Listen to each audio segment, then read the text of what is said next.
Assalamualaikum warahmatullahi wabarakatuh.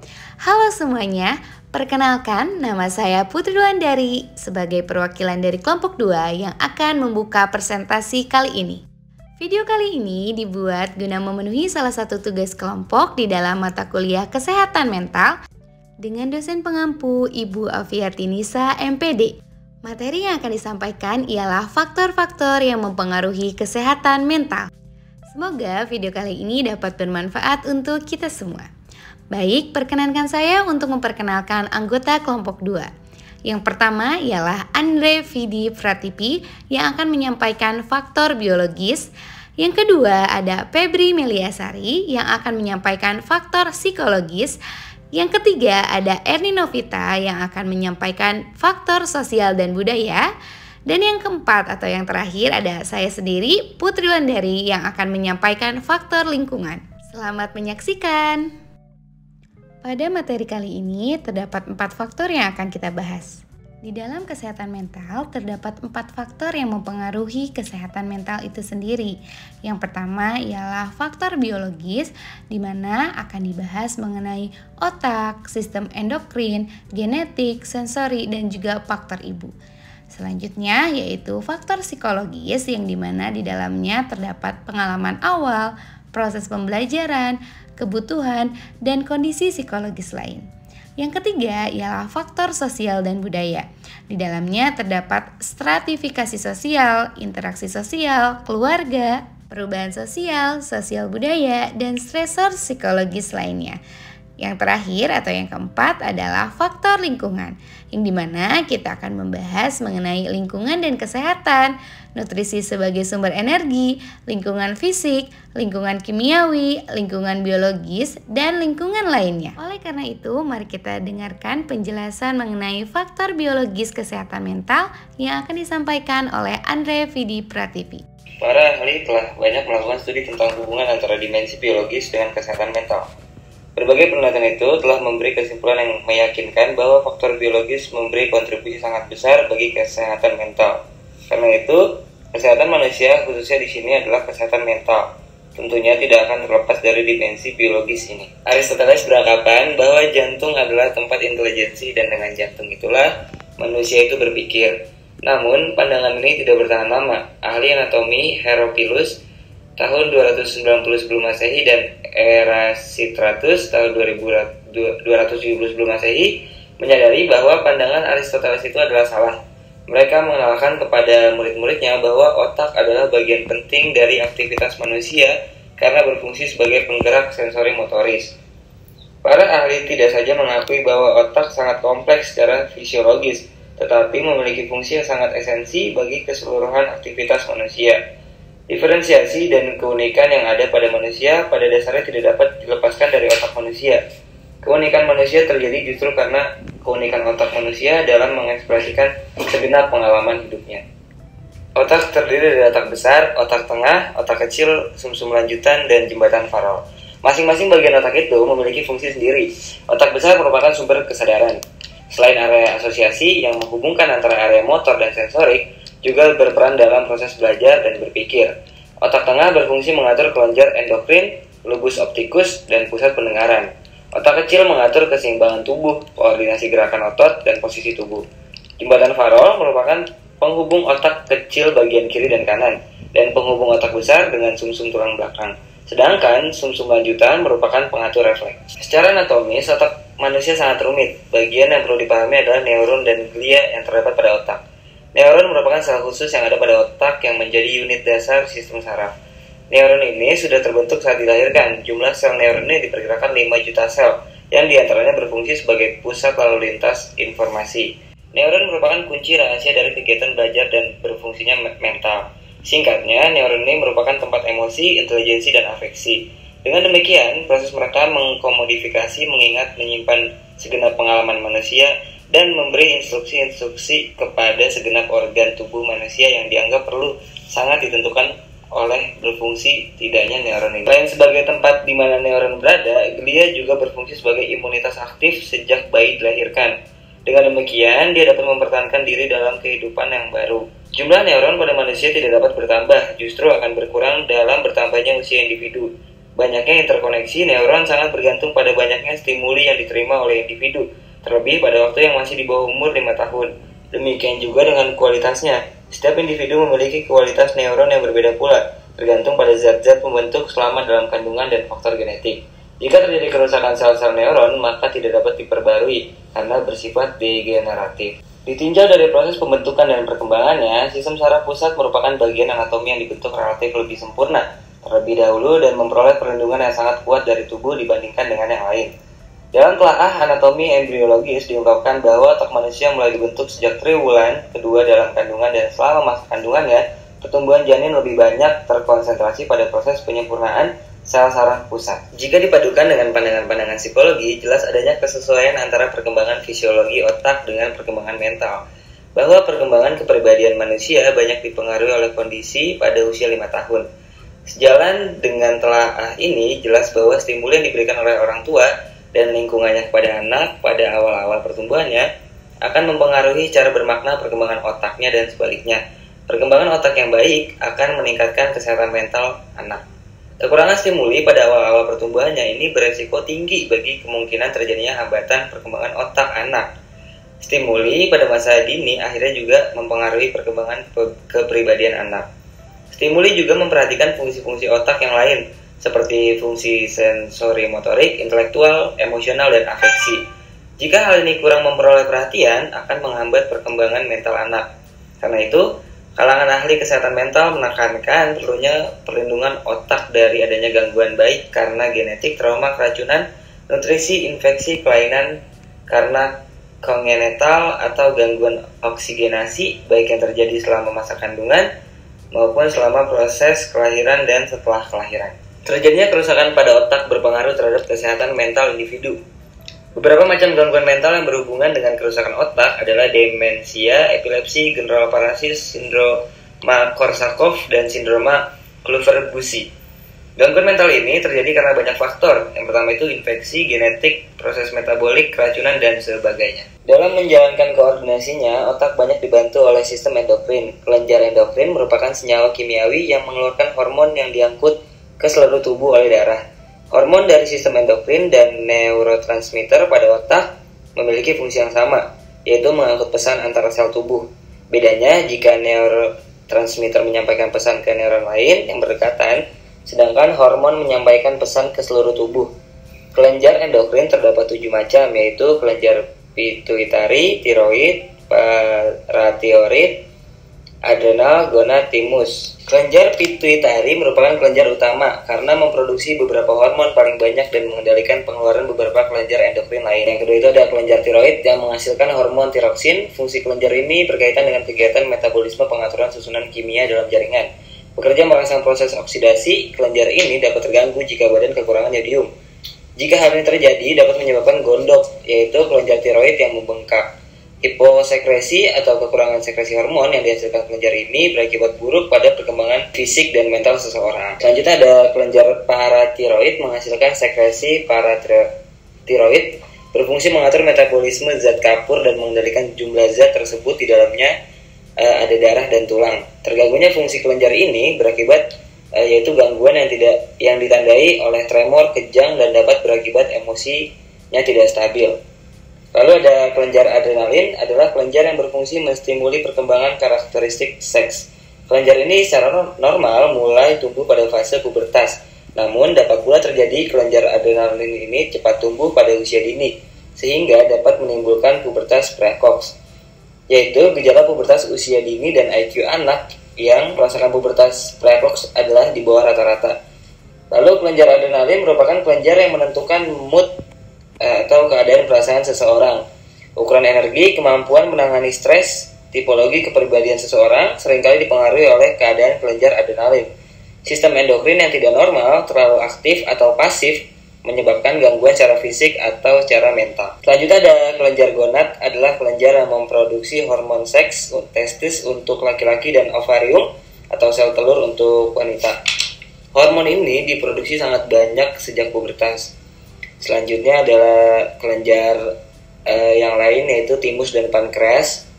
Kelenjar timus adalah kelenjar yang fungsi khususnya belum diketahui, tetapi diperkirakan berkaitan dengan produksi antibodi dan fungsi kelenjar seks. Kelenjar pankreas menghasilkan hormon insulin. Insulin ini berpengaruh pada pertukaran karbohidrat dalam tubuh, pertumbuhan badan dan pertumbuhan permulaan pubertas. Tidak berfungsinya kelenjar-kelenjar ini berpengaruh pada aktivitas seseorang. Ternyata adanya genetik penyakit ini teridentifikasi dan dapat diramalkan mewariskan sifat-sifatnya kepada anak mereka. Penelitian sejenis terhadap sifat-sifat genetis pada manusia makin berkembang dan semakin diyakini bahwa sifat-sifat genetis itu juga meliputi aspek-aspek biologis seperti bentuk tubuh, warna kulit, dan bentuk rambut.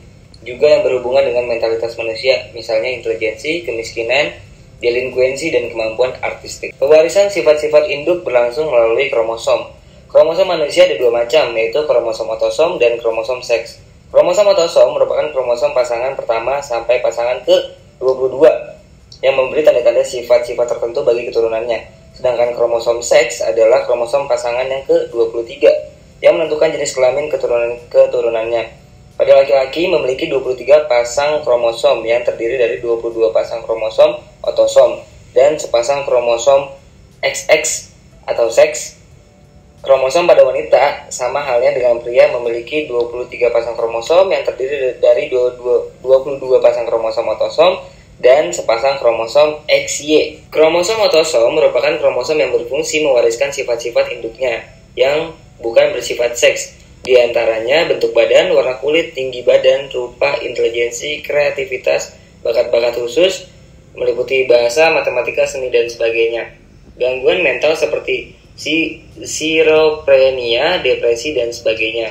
Pewarisan mentalitas ini, sebagaimana yang dikemukakan oleh Mandel, ada yang bersifat dominan dan ada yang resesif. Dikatakan dominan jika sifat-sifat induknya termanifestasi pada sifat-sifat keturunannya. Sementara itu, pewarisan dikatakan resesif jika individu tidak memanifestasikan sifat-sifat induknya, meskipun dirinya diwarisi gen-gen induknya. Namun demikian, orang yang membawa sifat-sifat resesif tetap berperan sebagai carrier, yaitu pembawa sifat bagi keturunan lebih lanjut. Dari berbagai hasil penelitian genetika memberikan kesimpulan bahwa ada pengaruh faktor genetik terhadap mentalitas manusia. Sifat-sifat genetik ini memang tidak selalu mengikuti hukum Mandel, karena untuk memanifestasikan sifat-sifat induk itu harus didukung oleh faktor-faktor non-genetik, yaitu pengalaman seseorang dan kebudayaannya. Jika kedua faktor itu tidak mendukung bagi termanifestasinya sebuah sifat-sifat genetik, maka sifat-sifat yang dimiliki dan diwarisi dari induknya tidak akan termanifestasikan dalam perilakunya. Namun, dia tetap akan berperan sebagai carrier untuk keturunan lebih lanjut. Hanya kasus-kasus spesifik saja, genetik merupakan faktor tunggal bagi munculnya gangguan mental. Contohnya adalah gangguan Down syndrome. Sensori merupakan aspek penting dari manusia. Sensori merupakan alat yang menangkap segenap stimuli dari luar. Sensori termasuk pendengaran, penglihatan, perabahan, pengecapan, dan penciuman. Kesempurnaan dari alat-alat sensori akan meningkatkan kesempurnaan individu menerima informasi dari luar. Dan adanya gangguan sistem sensori ini akan menghambat penerimaan informasi secara baik. Demikian pula dengan emosi. Seseorang mengalami gangguan paranoid, yaitu gangguan afeksi yang ditandai dengan kecurigaan yang berlebihan kepada orang lain. Dan kecurigaan itu sebenarnya adalah salah. Gangguan paranoid ini terjadi salah satunya disebabkan oleh terganggunya faktor sensori, misalnya berkurangnya kemampuan pendengaran. Faktor ibu selama masa kehamilan secara bermakna mempengaruhi kesehatan mental anak. Selama berada dalam kandungan, kesehatan janin ditentukan oleh kondisi ibu. Faktor-faktor ibu yang turut mempengaruhi kesehatan mental anaknya diantaranya yaitu usia, nutrisi, obat-obatan, radiasi, penyakit yang diderita, stres, dan komplikasi. Yang pertama, usia ibu. Ibu yang hamil terlalu muda atau terlalu tua berisiko kurang baik bagi perkembangan anak. Ibu yang hamil pada usia terlalu muda dapat berakibat keguguran atau prematuritas.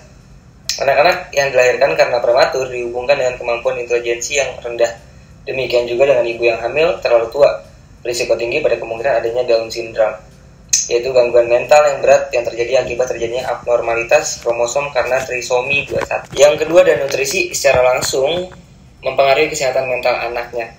Nutrisi mencakup protein, karbohidrat, lemak, vitamin, dan segenap zat yang dibutuhkan tubuh sangat penting bagi pertumbuhan janin dan kesehatan anak setelah dilahirkan. Anak-anak yang dilahirkan dalam keadaan small for dads, yaitu anak yang dilahirkan dalam keadaan kurus pendek atau panjang kurus dan terlalu kecil untuk tanggalnya, disebabkan oleh faktor kekurangan nutrisi. Ibu hamil yang kekurangan nutrisi tidak hanya mempengaruhi fisik anaknya, tetapi kualitas mentalnya, seperti kecerdasan dan emosinya. Lalu yang ketiga ada obat-obatan.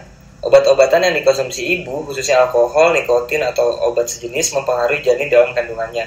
Obat-obatan tersebut menyebabkan janin mengalami toksikasi melalui plasentanya.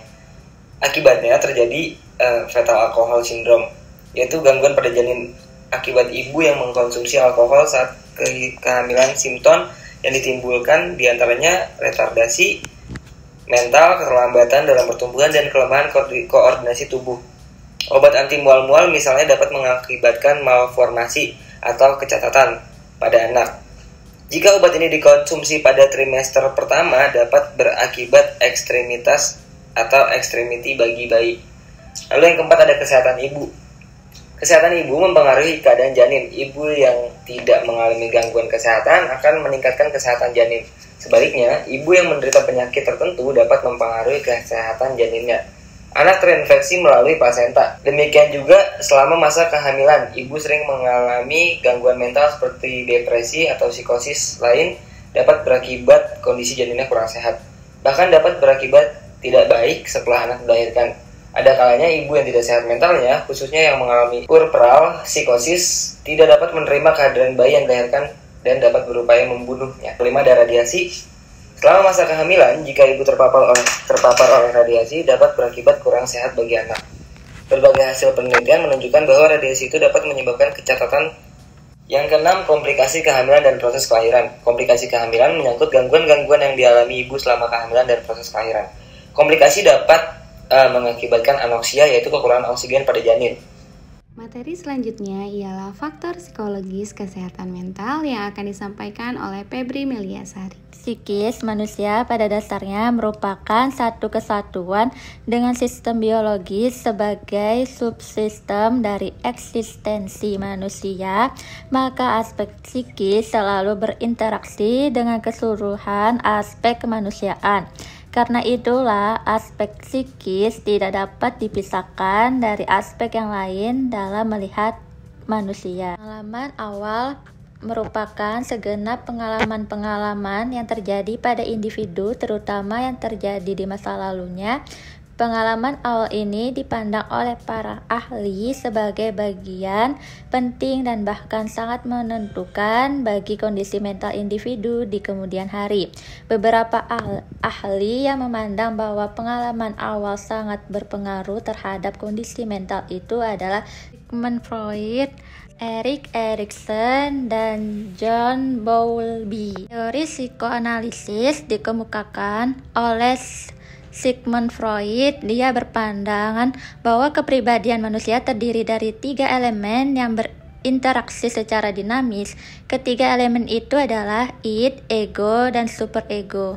Erikson mengenalkan konsep perkembangan manusia yang terjadi dari tahap satu ke tahap berikutnya. Secara epigenetik diambil dari konsep embriologi yang berasal dari epi di atas dan genetik asal. Epigenetik artinya proses pertumbuhan organisme janin, langkah demi langkah, dan pertumbuhan setiap bagian organ itu muncul pada saat yang paling tepat bagi organ itu. Pada dasarnya, manusia secara permanen memiliki perilaku lekat. Perilaku ini terjadi secara bertahap melalui proses pembentukan hubungan, bonding formation, proses yang dipelajari sejak masa bayi. Bowlby 1961 mengemukakan bahwa kelekatan anak tertuju pada ibunya, dan hingga usia 3 tahun kelekatan anak kepada ibunya sangat kuat, dan setelah itu mulai berkurang. Namun demikian hingga usia 6 tahun figur ibu tetap penting bagi anak. Perilaku manusia sebagian besar adalah hasil belajar, yaitu hasil pelatihan atau pengalaman. Dia belajar berlangsung sejak masa bayi terhadap lingkungan. Karena itu faktor lingkungan anak sangat menentukan mentalitas individu. Interaksi individu dengan lingkungan sangat penting bagi pembentukan perilaku tertentu. A. Belajar dengan asosiasi. Belajar dengan asosiasi yang biasanya disebut classical conditioning dikemukakan oleh Pavlov. Menurutnya sangatlah penting hubungan organisme dengan lingkungan.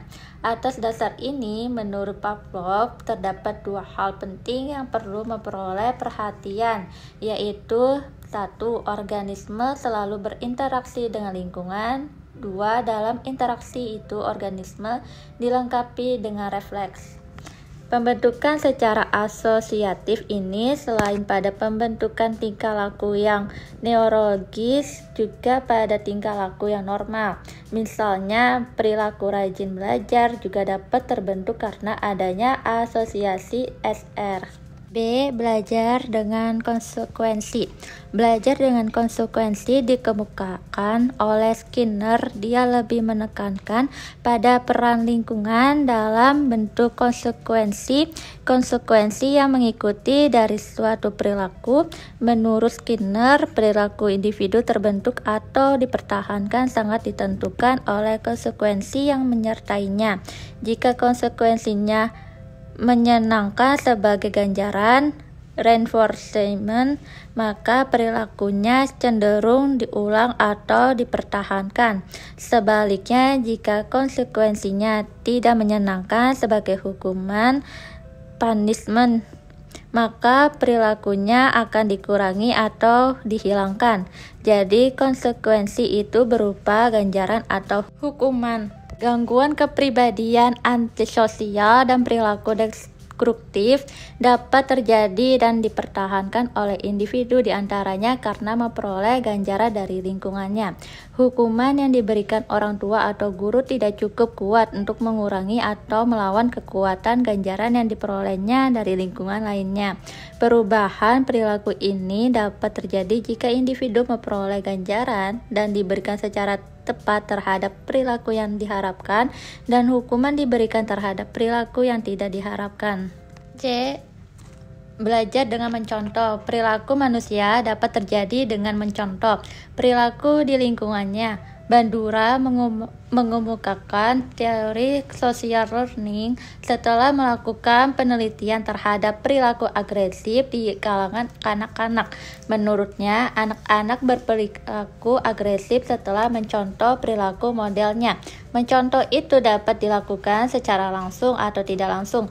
Gangguan penggunaan zat adiktif dan perilaku antisosial merupakan bagian dari gangguan mental yang dapat terbentuk karena melalui proses imitasi. Maslow 1964 beranggapan bahwa motivasi seseorang dibentuk melalui kebutuhan-kebutuhan dasarnya yang tersusun secara hierarki. Kebutuhan dasar itu secara berturut-turut adalah kebutuhan biologis, kebutuhan rasa aman, kebutuhan dicintai, kebutuhan harga diri, kebutuhan pengetahuan, kebutuhan keindahan, dan kebutuhan aktualisasi diri. Kebutuhan-kebutuhan ini dapat mendorong orang berbuat jika kebutuhan pada jenjang di bawahnya sudah terpenuhi. Karena itu, pemenuhan kebutuhan pada hierarki yang mendasar lebih diutamakan dibandingkan dengan kebutuhan pada jenjang yang lebih tinggi. Pemenuhan kebutuhan dapat meningkatkan kesehatan mental seseorang. Orang yang telah mencapai kebutuhan aktualisasi, yaitu orang yang mengeksploitasi dan mewujudkan segenap kemampuan, bakat, keterampilannya sepenuhnya akan mencapai pada tingkat apa yang disebut dengan tingkatan pengalaman puncak. Hanya saja orang yang mencapai tingkatan ini menurut Maslow hanya sedikit, sekitar 5% saja di dunia ini. Yang terakhir, kondisi psikologis yang lain, diantaranya temperamen, ketahanan terhadap stresor, kemampuan kognitif adalah faktor-faktor yang turut berpengaruh terhadap kesehatan mental. Pada faktor-faktor psikologis ini pada setiap orang berbeda. Faktor-faktor itu dapat menjadi potensi yang dapat meningkatkan kesehatan mental seseorang, dapat pula menjadi hambatan kesehatan mental. Oke, selanjutnya ialah faktor sosial budaya kesehatan mental yang akan disampaikan oleh Erni Novita. Secara sosiologis, Individu merupakan representasi atau perwakilan dari kehidupan lingkungan sosial. Lingkungan sosial secara nyata juga mempengaruhi perilaku sehat dan sakit. Di antara faktor lingkungan sosial yang sangat besar pengaruhnya terhadap kesehatan mental adalah stratifikasi sosial. Pekerjaan, keluarga, budaya, perubahan sosial, stresor psikososial lainnya. Lingkungan sosial tertentu dapat menopang bagi kuatnya kesehatan mental sehingga membentuk kesehatan mental yang positif. Tetapi aspek lain lingkungan sosial itu dapat juga menjadi stresor yang dapat mengganggu kesehatan mental. Stratifikasi sosial pengelompokan masyarakat secara vertikal dari bawah menuju ke atas. Stratifikasi sosial juga mempunyai beberapa bagian.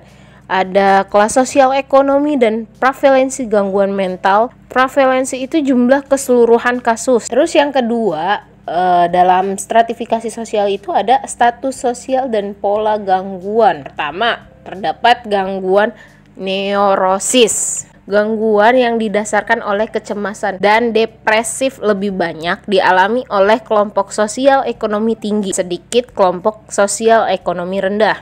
Pengelompokan berdasarkan seleksi sosial lawan sebab sosial. Yang pertama itu ada hipotesis seleksi sosial. Itu adalah seseorang yang mengalami gangguan mental yang membuat dia menjadi miskin. Yang kedua itu hipotesis sebab sosial, yaitu orang miskin yang memang memiliki kecenderungan untuk sakit mental. Oke, selanjutnya interaksi sosial adalah hubungan interaksi sosial dengan gangguan mental itu apa? Pertama, teori psikodinamik mengemukakan bahwa orang yang mengalami gangguan emosional dapat berakibat pada pengurangan interaksi sosial. Hal ini dapat diketahui dari perilaku regresi sebagai akibat dari adanya sakit mental. Kedua, bahwa rendahnya interaksi sosial itulah yang menimbulkan adanya gangguan mental. Pola tempat tinggal tertentu dapat menghambat dan menimbulkan kesulitan untuk hubungan interpersonal. Dalam sosial budaya ada dalam keluarga. Banyak sekali kondisi keluarga yang justru menjadi hazard bagi setiap anggota keluarganya dan tentu beresiko bagi terganggunya mental para anggotanya. Kondisi keluarga yang menjadi hazard diantaranya perceraian, perpisahan, keluarga yang tidak fungsional, dan perlakuan atau pengasuhan. Kondisi keluarga yang sehat tentu dapat meningkatkan kesehatan mental anak dan anggota keluarga lainnya. Sebaliknya, kondisi keluarga yang tidak kondusif dapat berakibat gangguan mental bagi anak. Perubahan sosial. Dalam faktor sosial budaya, pasti ada yang namanya perubahan sosial.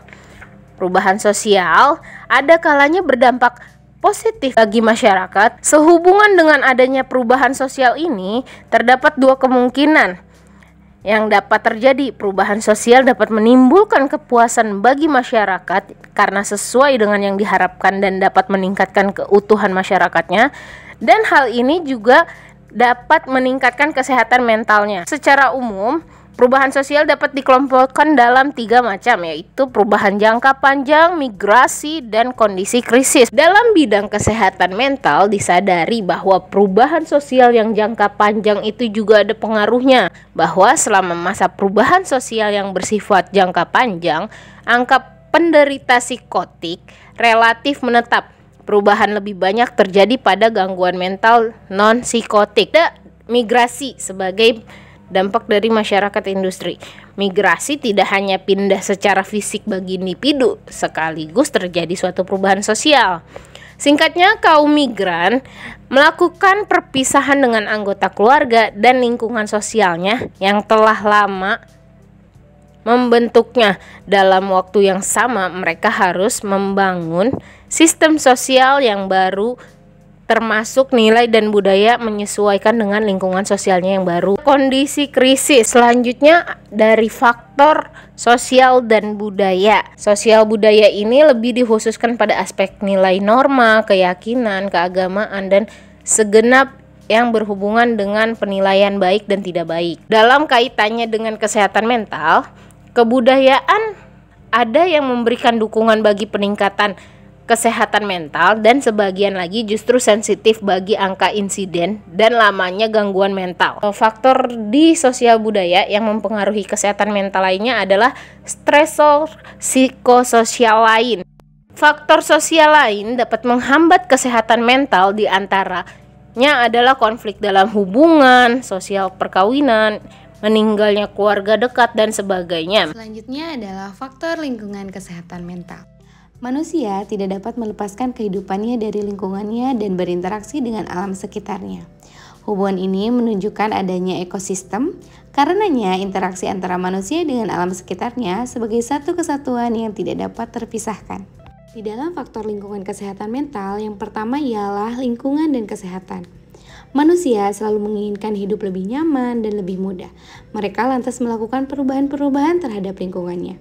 Sebagian dari perubahan itu ada yang dapat diterima oleh manusia dan tidak dianggap tidak menimbulkan masalah yang merugikan.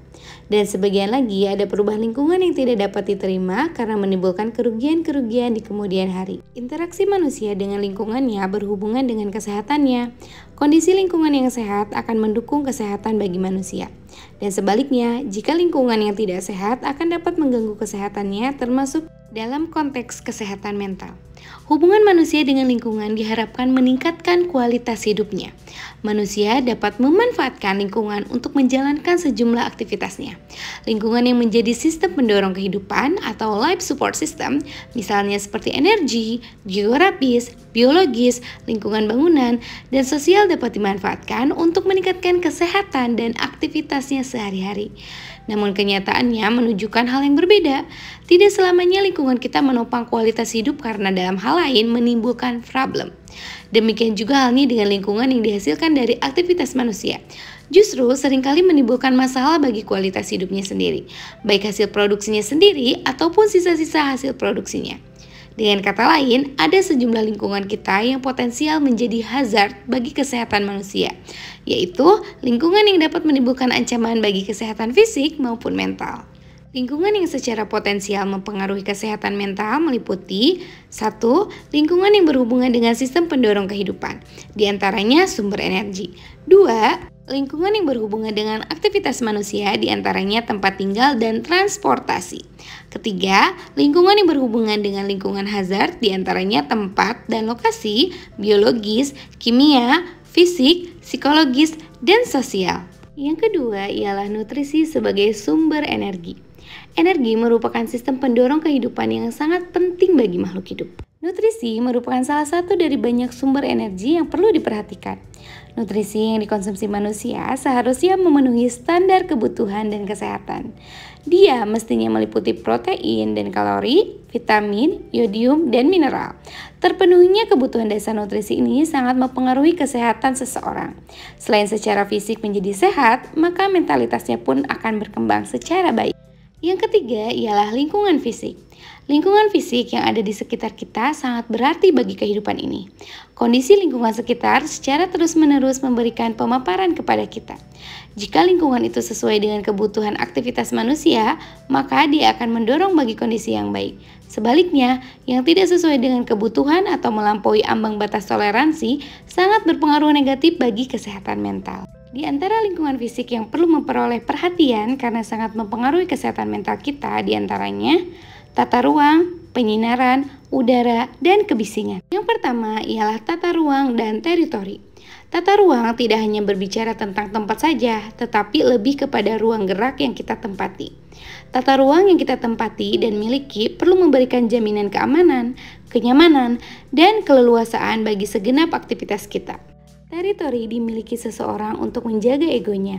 Orang yang teritorinya diganggu orang lain, ego menjadi tidak aman dan dia akan berusaha untuk mempertahankan diri sesuai dengan cara yang dapat dilakukannya.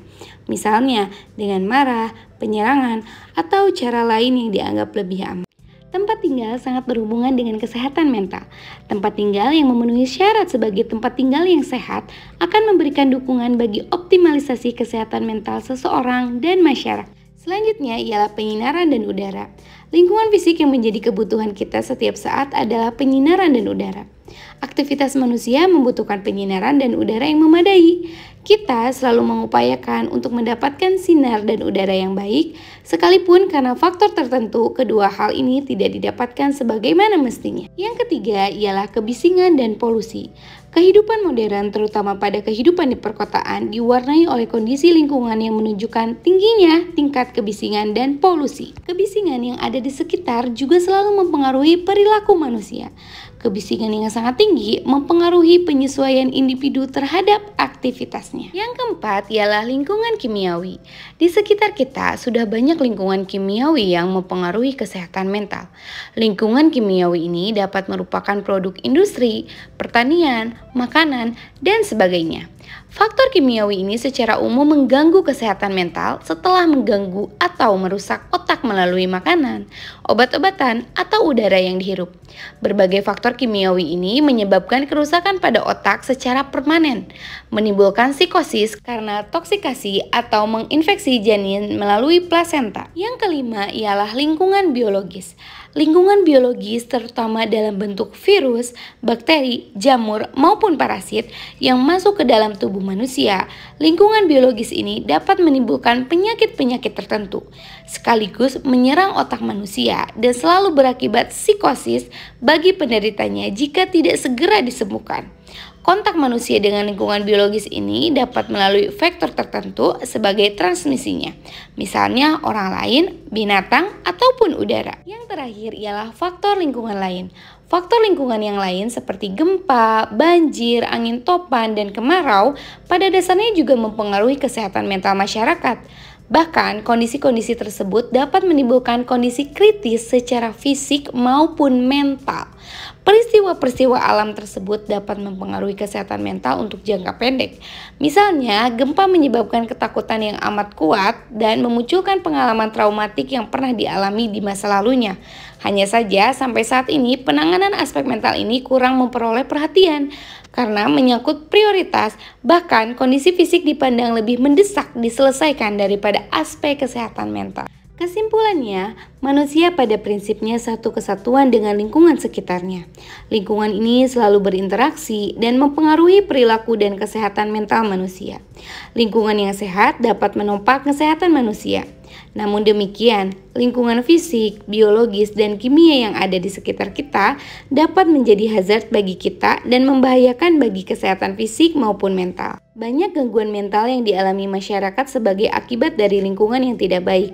Pencegahan terhadap berbagai pengaruh negatif dari lingkungan adalah sangat penting dilakukannya untuk menjaga kesehatan kita, khususnya adalah kesehatan mental. Cukup sekian yang dapat kelompok 2 sampaikan. Terima kasih atas partisipasi dalam menyimak presentasi kami kali ini. Mohon maaf apabila masih banyak kekurangan dan kesalahan. Wabillahi taufiq wal hidayah. Wassalamualaikum warahmatullahi wabarakatuh.